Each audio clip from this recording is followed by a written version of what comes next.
di ka matunawan, di sa daw ka mukaon. Sulod sa upat ka oras. Ayaw sa og sudli imong tiyan. Mga pagkaon, bisag unsa nga pagkaon, basta wala ka natunawan. Sulod sa upat ka oras. So mag-fasting ka for 4 hours. Then drink 1 glass of hot water every hour during the 4-hour fasting. So kada oras moinom ka og isa ka baso nga init nga tubig. Ayaw po nang init kaayo. Kana pong igo-igo nimo nga tulo nimo ang kainiton. Mainom ka og 1 glass every hour during the 4 hours. Sulod sa upat ka oras nimo nga fasting, kada oras minom ka og 1 glass nga hot water. Then, ikatulo, eat a slice of ripe papaya 30 minutes after a heavy meal. So, kung iniguman mo kaon, mga 30 minutes, mahumang kagkaon niya, daghang kayo mga kaon, dapat, mukaong kaog, kanang hinog nga papaya. Pero, slice rapod, di po rin nga daghang kayo. Then, ikaupat, eat light meals without fatty foods after the 4-hour fasting. So, pag humani mo fasting sa 4 ka oras, ang imong kaonon, gamay lang, dili daghan. Kung wala ka natunawan. So, after sa 4 hours nimo nga pag-fasting, gamay lang ang imong kaonon. Dili heavy. Then, unsa may mga herbal nga medication? Papaya fruit. Papaya kanang hinog.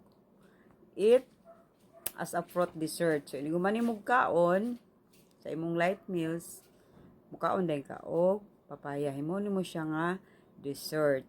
Especially kung kabi nimo daghan kay imong gikaon, na kinahanglan jud ka mukaon og papaya para matunawan. Then papaya helps in the digestion of protein. So, kung nakakaon kag mga protein food, mga protein, dugay man guna siya mahilis.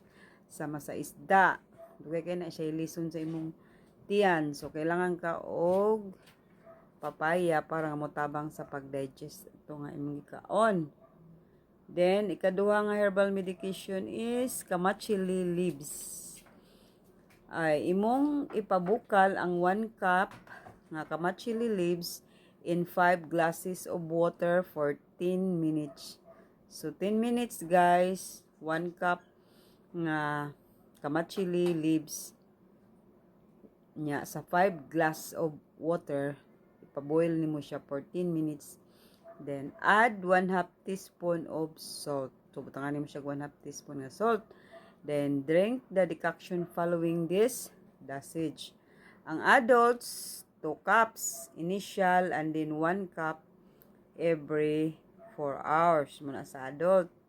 Children, 1 cup initial and then 1/2 cup every 4 hours. So, kung sa mga bata, 1 cup, painom mo nimo siya 1 cup and then duwangan din nimo siya 1/2 cup every 4 hours. Then, sa mga babies, sa mga gagmay, nga mga infants, 1 tablespoon initial and then 1 teaspoon every 4 hours.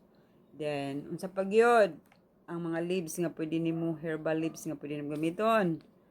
Anunas leaves. Anunas leaves. I-research na lang ninyo guys kung unsa ni basta kay anunas leaves. Warm the leaves in open fire. Ang kanang anunas leaves, imod ako ng initon sa kalayo. Dayon, iniguman nimong init, kung mainit na siya, apply the leaves directly into the stomach while still warm. So, samtang init pa ang dahon, imo siyang ihampol diri sa tiyan. Pero sigurado apod nga, walay baga. Kaya basig mapaslot imong tiyan. Use abdominal binder. So, magamit ka og kanang binder guys, para ato sa leaves. Kaya imo man ang kukuan diri, butang diri sa hapli, diri sa imong tiyan. So, magamit kag binder. Then, renew every 2 hours. So, after sa 2 hours, siyempre, mabugnaw naman to. Pulihan na po nimo og lain na po. Then, good for children and babies. So, sa mga bata din ni guys, sa mga babies. So, siguro doon yun nimo nga Giniguman mo siya og init sa kalayo nga walay mga baga dito kay basin unyag makuan ang tiyan sa bata.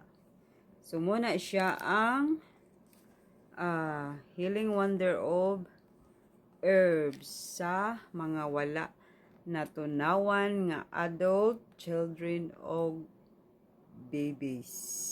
So mo lang na akong ika-share og hinaot nga makatabang sa mga tao nga wala na tunawan. Bye!